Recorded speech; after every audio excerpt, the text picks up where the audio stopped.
I'm Chad Colby with Dan Ebert, our champion from last year. Dan, what a difference a year makes, huh? Yeah, no kidding. It's just crazy race last year.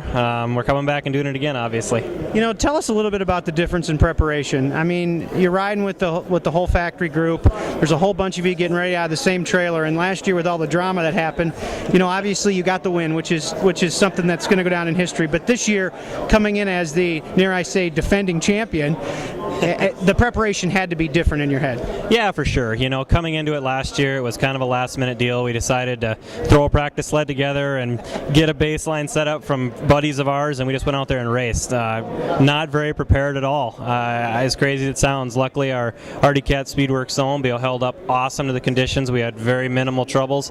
Took very little maintenance to keep it up and do the distance, and just really says a lot about the product and what goes into the program.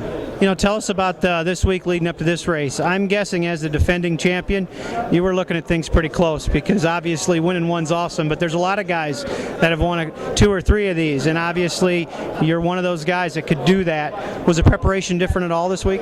You know, it is. It was huge. I mean, from day one. I mean, so we started out the year when we got all of our snowcross sleds, and we got a cross-country sled for me, a specialized cross-country sled, and it's been unbelievable. I mean, as far as comparing the years from last year to this year, the sled prep that went into this was crazy. I kept joking with the guys at the shop, I hope this isn't a jinx. We didn't hardly put anything into the sled last year and went out there and raced, and this year we put in countless hours. I can't thank my mechanics, crew guys, so much at the shop. I mean, the hours that they put in is absolutely unbelievable, and we're just going to try and set ourselves up the best we can. You know, you can't control things you can't control. You can't control rocks and dirt clods and deer and crashing, but you just got to set yourself up, and if the cards fall, they fall. You know, one thing you and I were visiting before, and I know your dad's instrumental in your racing, but this is one of those races where the race has to come to you. And I think last year, watching these races as long as I have, that race came to you.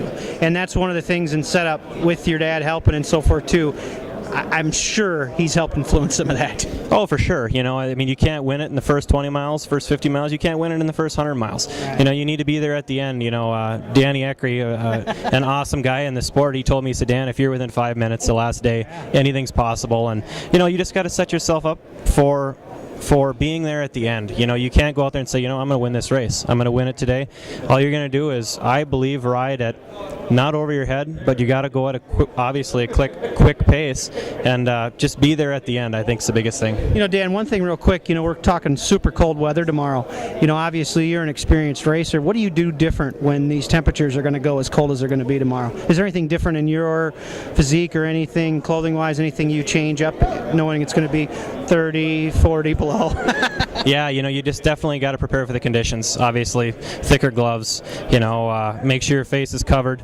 I wear pretty breathable clothing, pretty breathable Under Armour to hopefully wick away moisture. So if you do dress too warm and you sweat, you know, you deal with it. But like you say, I mean, the cold weather plays a role. It plays a role in anything as far as the snow condition, to track suspension, to handlebars, to, I mean, everything. It plays a role. I think you just need to be more careful and, like you say, be there at the end. There you go. Well, Dan, listen, from all of us, the USCC, again, congratulations on the first championship, and good luck tomorrow, bud. Thanks, Chad. Appreciate it.